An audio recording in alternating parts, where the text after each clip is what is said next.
Well,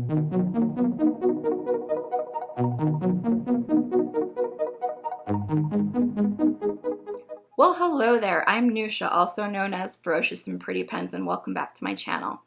If you're new here, this channel is dedicated to all things related to fountain pens, fountain pen inks, penmanship, artsy-fartsy things, or whatever I feel like filming at the present moment. If you're returning, I'm glad you came back for more of these jazz hands. For today's video, we are going to start a new series called Handwriting Hijinks. You couldn't see it, but there was air guitar going on down here, and we'll figure out what the shtick for this series is going to be. What, pray tell, fair Nusha, is this new series going to be about? Well, my friend, let me tell you. I have been working on my penmanship for months now, and I have some different tips and tricks that I'm going to share with you during this series. And also different tips and tricks on how to use your fountain pens, inks, and other tools, similar to what happens over at Artsy Fartsy Time, the other series, how to use those tools for hand lettering. This might end up being a series with a ton of videos, or a series with just 3 videos. I have no idea. I guess this is just me saying stick with me and we'll see where it goes. So for this first episode, the pilot, we are going to start with the basics, penmanship.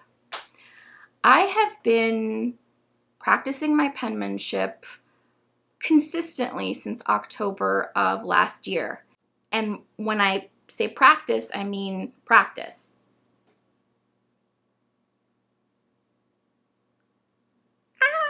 Lots of practice. Whenever I post, these images on Instagram, on my Instagram account, Ferocious and Pretty Pens, I get a lot of questions, people asking me, wow, like, how did you get here? Like, what did you do? Did you follow a methodology? Did you get books? Which ones? Is there a font that you use? And I thought it would just be easier to sit down and chat with you all. Things are about to get really controversial. I want you to be prepared. I'm going to lay down some hard truths. There are no shortcuts to improving your penmanship. There, I said it. I have improved my penmanship, as I said before, by consistently practicing it. And that practice looks like an entire handwritten page or 2 every single night when I first started back in October, to now I do it maybe 3 to 4 nights a week. And I think it's really important to say that because people are sometimes under the impression that there is some sort of a shortcut, some sort of an easy answer or a methodology to follow that will get you there quicker. What I'm going to tell you is that that's malarkey. Pure malarkey. By the beard of Zeus, that's malarkey. The main way to improve your penmanship is to actually practice it. Now that we've gotten the scandal out of the way, here's the other thing that I'll say. This portion of Handwriting Hijinks is in no way, shape, or form targeted to say that you have to have neat handwriting, that, it needs to be a very specific way, that it needs to be like mine. That noise. Yes, I just used the F word because we're throwing it out the window. My thoughts on penmanship that are also controversial, more controversy coming your way, is that it shouldn't be copying a style or a font or whatever. It should be based off of your base handwriting, whatever that may be, and improving that. So if you are here to learn specifically my handwriting, I'm sorry to disappoint you, but that's not what this video is going to be about.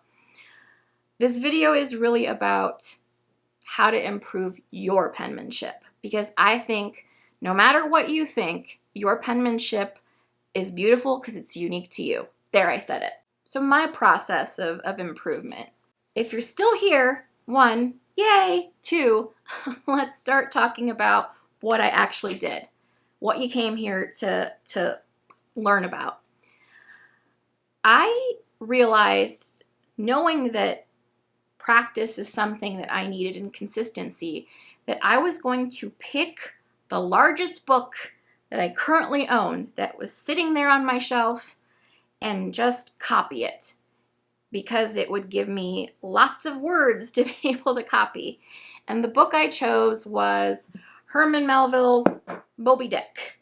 I have owned this book for over a decade, having every intention of reading it someday, but just having never gotten around to it. So I chose it specifically so that I would have a lot to practice with. And if you want to go on this journey to improve in a similar way that I did, pick something that you either enjoy reading, are interested in reading, or is one of your favorites. It could be poetry, Shakespearean sonnets, Shakespearean plays, what have you. Just pick something that you are going to like, because if you don't like it, if it's not going to keep your interest, then you're going to get bored with it. And for me, this kept my interest because, like I said, I've always wanted to read it, and I'm now, after almost 6 months, about 80 pages in this, close to 600-page novel of copying by hand, and I'm fully immersed in the book and wanting to know what happens to the main character, Ishmael, who is telling the story. What I'm doing in my practice is something that is called copywork. There's actually a name for it. It's hand copying a literary piece that someone else did. Now, copywork has been done for hundreds of years. For example, here's a historical tidbit. Benjamin Franklin, when he ran the Pennsylvania Gazette, would get competitive publications and copy other authors' works.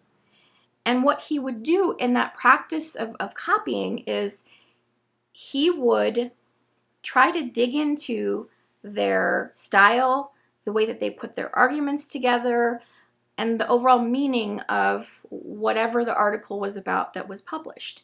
And then he'd take it an extra step of taking that piece and putting it back together in a way that he thought made the argument even stronger, or allowing him to take whatever was published and come up with a very good rebuttal for it. So that's, been around for a while. I am not taking apart Herman Melville's Moby Dick. Ain't nobody got time for that. I am just writing it out. It's not plagiarism, it's copywork. It's giving credit where it's due. I'm not Herman Melville. I don't look like him, and it's not the 1800s, although it'd be really awkward and interesting if it was. Next thing I recommend is doing it in some form of a notebook. It can be bound, it could be spiral, it could be a ring system like Circa or the ARC ones. It can be whatever. But I don't recommend just doing this willy-nilly on loose leaf paper, because you might lose the loose leaf paper, and this actually maintains the progression of your handwriting and what it looks like as you improve. And it also acts as a way to keep and maintain motivation. It's really hard when you're in the middle of practicing to feel like you're not making any improvements, but when you have a chronological catalog of each of your sessions, you can flip back and see that you have gotten better.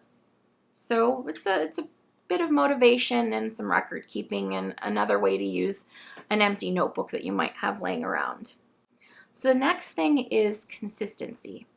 Pick a certain number of days that you want to practice every week and stick to it.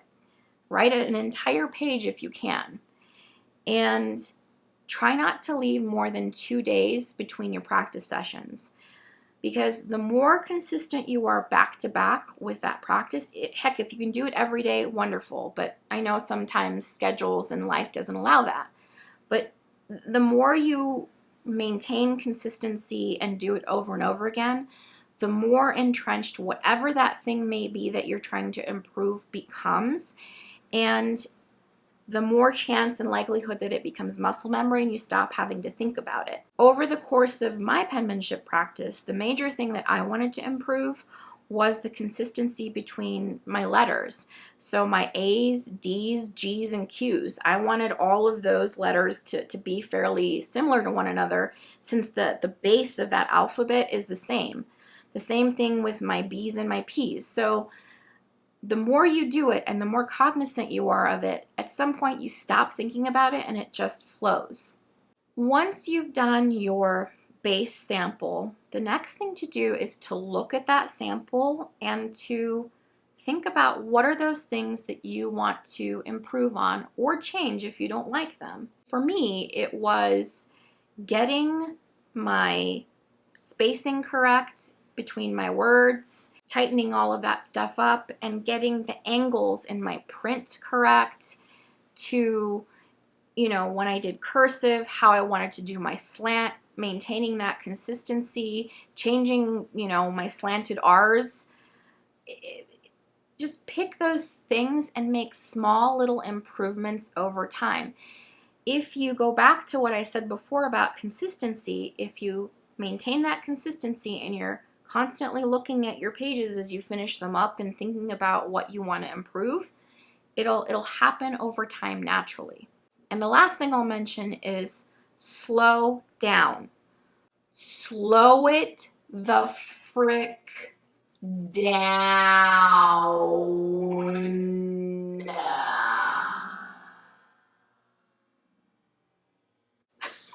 The majority of times when my handwriting is really sloppy is when I'm going super fast. Most of the time, that's my work notes, which sometimes are a little sketchy and almost illegible. You have to like close one eye, hop on one foot, like, you know, I totally failed at that, but you get my point. It's a tendency to write really fast and then things just kind of go downhill and they end up looking like ass. So slow down and be purposeful with each of the letters as you're writing. And that's going to mean that that page in the very beginning of your practice, after you've done your base handwriting, is going to take you forever to do, depending on the size of nib that you're using and the ruling of your paper. So slow down and give yourself a chance to take breaks for snacks if you want.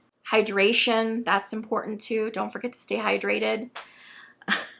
So slow down. Last thing I'll mention is don't get discouraged. None of what I am saying is to force your handwriting to be like mine or like somebody else's. While I'm not a proponent in copying penmanship styles or fonts or things like that, I do think it's important to let others inspire you. Do searches on Pinterest, look at the handwriting community on Instagram, and look at some of the letters and see if you like them. If you like the way that somebody else writes an H or an A, it's okay to borrow it. I'm just trying to say that don't feel like you have to completely scrap your handwriting because you don't see the beauty in it. There's beauty in it, you just have to find it. And we're going to end it here for this episode of Handwriting Hijinks. I will continue down this path of penmanship in a future episode at some point and go over different ruling options that are available in notebooks, because I am a big fan of different types of ruling options because they can be a great tool and an asset in helping you obtain consistency in your handwriting. And since we talked about, you know, practice, it ends up being muscle memory, then you should probably do it on a type of paper that is going to help you instead of just be paper. So if you're interested in that, give this video a thumbs up, throw it in the comments. If there's questions that you have specifically about penmanship, also feel free to throw them in the comments. And if you enjoyed me rambling like a weirdo in a room by myself for the last God knows how long, consider giving this video a like. And if you're not already subscribed, please do so because it's free and stuff. With that said, I hope you're having a great day. We'll see you on the next one, and don't forget, keep writing.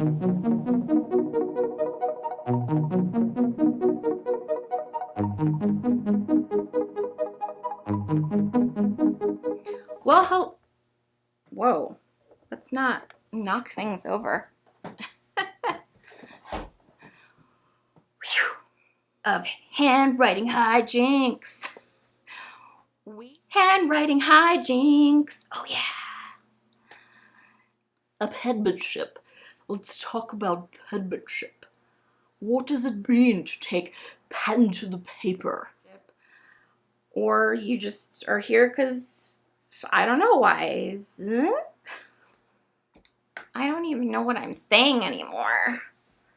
Interpretive dance break.